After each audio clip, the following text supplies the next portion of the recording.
Many of the FarmHers that we've visited spend their time educating the public about what they do, which is so important because so many people are removed from agriculture. So in Connecticut, we visited the Freund family, and specifically we got to focus on Amanda Freund. And that family is so unique and so interesting, and they open up their doors and show people what they do all of the time.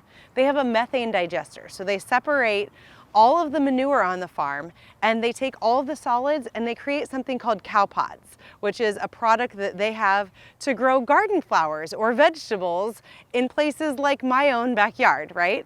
So they take a product from all the way to the start to the finish, and they are able to teach people about the use of that product as it comes from the farm that would normally be a byproduct. So we got to see that methane digester, we got to learn about cow pots, we got to go in their garden center where people can come in and buy those cow pots and spend time in the dairy on their farm. Our cows are producing just about the same amount of manure as they are of milk.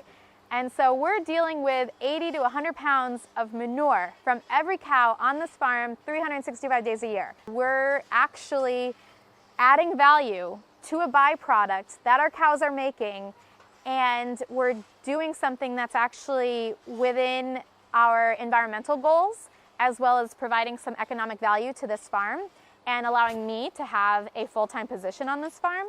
And so I don't think that we could have planned it to work out so well, in that the dairy makes the manure, cow pots takes the value of that manure by forming it into pots, and then my mom's farm market business uses those pots to grow her vegetables. So the synergy of the three businesses is totally awesome.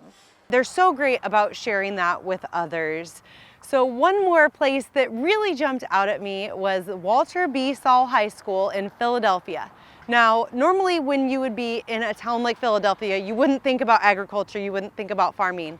But this high school is one of the few around the country where they have a program to bring kids from inside the city into an agriculture program. They join FFA, they learn all types of things. We saw a few young women who worked with everything from lambs that were just being born to horses and how to care for those horses there on the farm, and even planting different crops in greenhouses or out in the open. And then they had a small animal program as well, so we got to see what they were learning about how to deal with small animals. And so many of the students out of that program go on to go be veterinarians.